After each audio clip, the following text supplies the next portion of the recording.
Hello మామాస్, welcome back to my channel. ఈ వీడియోలో వచ్చేసి నేను నిన్న మనకి Punjab kings versus RCB match జరిగింది కానీ నిన్న మధ్యాహ్నం మ్యాచ్, దాని గురించి చిన్నగా డిస్కస్ చేసుకుందాం. ఇక ఆ వీడియోలోకి వెళ్ళే ముందు మన ఛానల్ని కొత్తగా చూసే వాళ్ళు ఉంటే జర సబ్స్క్రైబ్ చేసుకోండి. అలాగే మన పాత వీడియోస్ చూసి నచ్చితే లైక్ చేయండి, షేర్ చేయండి, అలాగే కమెంట్ చేయండి.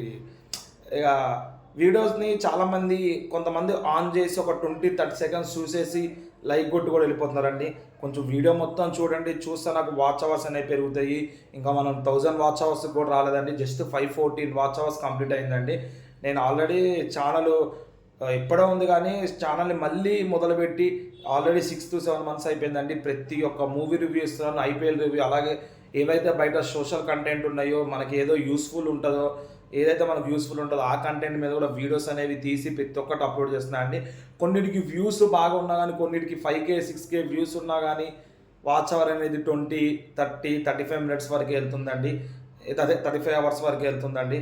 కొంచెం వీడియో మొత్తం చూసి నన్ను సపోర్ట్ చేసి నా ఛానల్ని మానిటైజ్ చేసేంత వరకు చేస్తారని ఆశిస్తున్నానండి.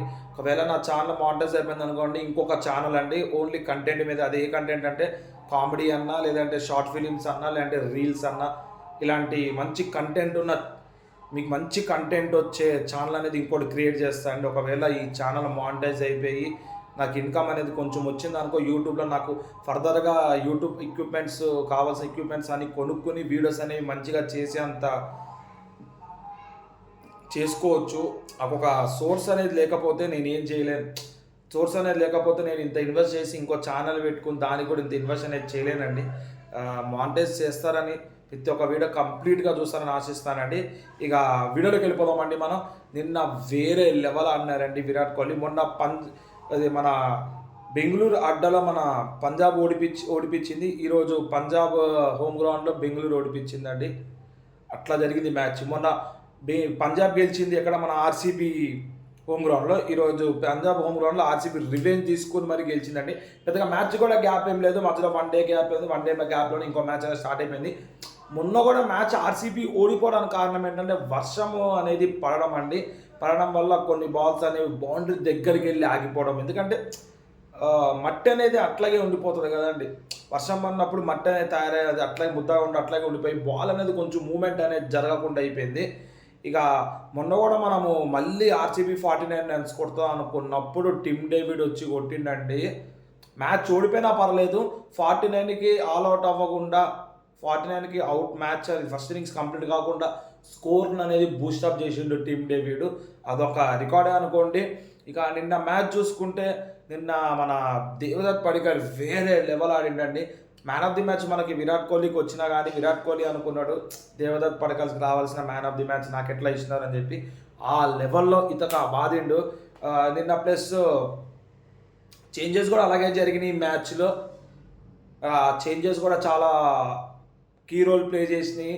అట్లా కాకుండా కృణాల్ పాండ్యా అని పవర్ ప్లేలో బౌలింగ్ వేయించి 2 మెయిన్ వికెట్లు తీయడం, ఏదైతే పంజాబ్కి హై స్కోర్ చేస్తున్నాడో ఆ మెయిన్ వికెట్లు తీయడము, అదొక చాలా ప్లస్ పాయింట్ అయింది.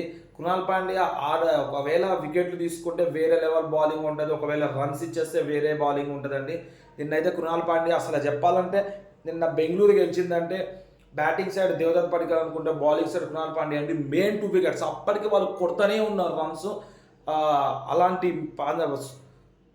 పవర్ ప్లే అయిపోయినప్పటికీ 62 రన్స్ అనుకుంటా అండి. 62 రన్స్ ఉన్నది. దాని తర్వాత 14 ఓవర్స్లో ఓవరాల్గా మనకి 157కే స్కోర్స్ అనేవి ఆపేస్తున్నారు. ఆ రకంగా పవర్ ప్లే తర్వాత బౌలింగ్ చేస్తున్నారు. మెయిన్ వికెట్స్ మనకి ఈయన తీసుకోవడము, కృణాల్ పాండ్యా తీసుకోవడం అది వేరే లెవెల్ అండి. ప్రభు సిమ్రాన్ ప్లస్ ప్రియాంశ్ ఆర్యా ఆ 2 వికెట్లు తీసుకొని ఒక ఫస్ట్ ఓవర్లో ఒక వికెట్, తర్వాత వేసిన సెకండ్ ఓవర్లో, అంటే కృణాల్ పాండ్యా వేసే ఓవర్లో చెప్తున్నాడు, సెకండ్ ఓవర్లో వికెట్ తీసుకోవడము అది చాలా కీ రోల్ ప్లే చేసింది నా మ్యాచ్కి. ఒకవేళ ఆయన వికెట్లు అనేవి ఆ టైంలో తీసుకోకపోతే, ఎందుకంటే వాళ్ళిద్దరు మంచి ఫామ్లో ఉన్న బ్యాట్స్మెన్, ఇద్దరు తోపు కొడుతూనే ఉంటారు. వాళ్ళు కొట్టే ప్రతి ఒక్క బాల్ 4-6 కోసమే ఆలోచిస్తారు కానీ 1 runs 2 runs గురించి ఆలోచించారండి. అలాంటి ప్లేయర్స్ని కృణాల్ పాండ్యా వికెట్ తీయడము అది వేరే లెవెల్ అండి. ఇంకా మనకి పంజాబ్ సైడ్ చూసుకుంటే మనకి ఈయన నేహాల్ వదేరా అది డక్అవుట్, అది రన్అట్ అవడము చాలా.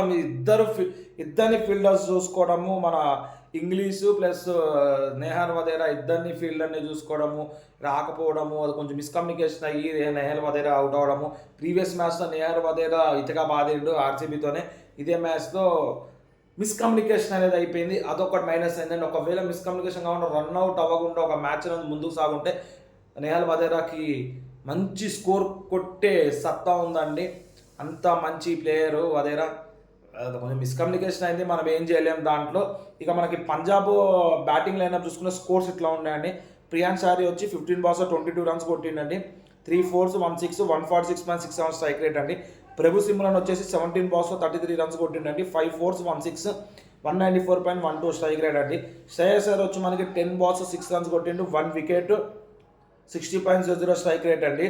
ఇక జాష్ ఇంగ్లీష్ వచ్చి 17 balls 29 runs కొట్టిండు, 2 4s 1 6 170.59 స్ట్రైక్ రేట్ అండి. నేహాల్ వదేరా వచ్చి 6 balls 5 runs 83.33 strike rate. Shashant Singh వచ్చి 33 balls 31 runs కొట్టిండు, 1 4 93.94 స్ట్రైక్ రేట్ అండి. స్టాయినిస్ వచ్చేసి మనకి 2 balls 1 run కొట్టిండు, 50 స్ట్రైక్ రేట్ అండి. మార్కస్ జాన్సన్ 20 balls 25 runs కొట్టిండు, 125.00 నాట్అవుట్లో ఉన్నాడండి. ఇక బౌలింగ్ లైనప్ ఆర్సీబీ చూసుకుంటే భువనేశ్వర్ 4 overs 26 runs ఇచ్చిండు, 0 wicket 6.50 economy. Yash Dayal 2 overs 22 runs ఇచ్చిండు, 0 wicket 11.0 economy. Hazlewood 4 overs 39 runs ఇచ్చిండు, 9.80 economy, 0 wickets. Krunal Pandya 4 overs 25 runs ఇచ్చిండు, 2 wickets 6.20 ఎకనామీ అండి. రొమారో షెఫర్డ్ 2 overs 18 runs ఇచ్చిండు, 1 wicket 9.00 economy. Suyash Sharma 4 overs 26 runs ఇచ్చిండు, 2 wickets 6.50 ఎకనామీ. ఇక కృణాల్ పాండ్యా కృణాల్ పాండ్యా మనకి ప్రియాంచార్య వికెట్ తీసుకోవడం ప్లస్ ప్రభు సిమ్రన్ వికెట్ తీసుకోవడము ఒక ఎత్తు అయితే, ఇక శ్రేయస్ శర్మ వచ్చేసి మనకి జాష్ ఇంగ్లీష్ అండి. అప్పుడప్పుడే మ్యాచ్ని ఒకవేళ జాష్ ఇంగ్లీషు ఆ కొట్టుడు చూస్తే ఆయన కూడా ఒకవేళ ఫర్దర్గా ఉండుంటే మ్యాచ్ స్కోర్ అనేది వేరే లెవెల్ వచ్చింది. ఆ వికెట్ తీసుకోవడము, అది కాక మళ్ళీ స్టానిష్ని కూడా 1 runలోనే అవుట్ చేయడము, ఒకే ఓవర్లో 2 wickets తీసుకోవడము, అది వేరే లెవెల్ అండి. నిన్న ఓవరాల్గా మ్యాచ్లో 17 యార్కర్స్ ఆయన వేసినారండి. ఇక ఆ 2 వికెట్లన్నీ అందరు కలిపి వేసినారని చెప్తున్నారు, ఒక బౌలరే కాదు. ఆ 2 వికెట్లు శ్రేయస్ శర్మ తీసుకోవడం అది వేరే లెవెల్. ప్లస్ నిన్న లివింగ్స్టోన్ని కూర్చోబెట్టేసి మనకి షెపర్డ్ను సంథింగ్ షెపర్డ్ పేరు ఉందండి, ఆయన కూడా మంచి సెలెక్షన్ అండి. ఎందుకంటే ఆయన కూడా శ్రేయస్ అయ్యర్ క్యాప్టెన్, శ్రేయస్ అయ్యర్ కూడా బీభత్సమైన ఫామ్లో ఉన్నాడు. ఆయన అవుట్ చేయడం కూడా ఒక ఎత్తు అండి. ఒకవేళ ఆ చేంజెస్ అనేది జరగకపోతే మేబీ లివింగ్స్టోనే మ్యాచ్లో ఉంటే మేబీ స్కోర్స్ ఇంకా ఎట్లా ఉంటే మనం చెప్పలేమండి. ఇక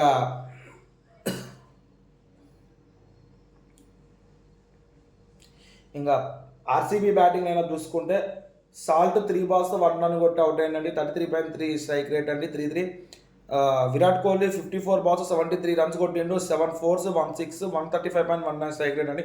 Devdutt Padikkal 35 balls 61 runs కొట్టిండండి, 5 4s 4 6s 174.29 strike rate. Rajat Patidar 13 balls 12 runs కొట్టిండు, 1 4 92.31 strike rate. Jitesh Sharma 8 balls 11 runs కొట్టిండు, 1 6 137.50 స్ట్రైక్ రేట్. ఇక మనకి బౌలింగ్ లైనప్ పంజాబ్ చూసుకుంటే 7 bowlersని వాడినారండి. Harshdeep Singh 3 overs 26 runs 1 wicket 8.70 economy అండి. Xavier 3 overs 28 runs 0 wicket 9.30 economy అండి.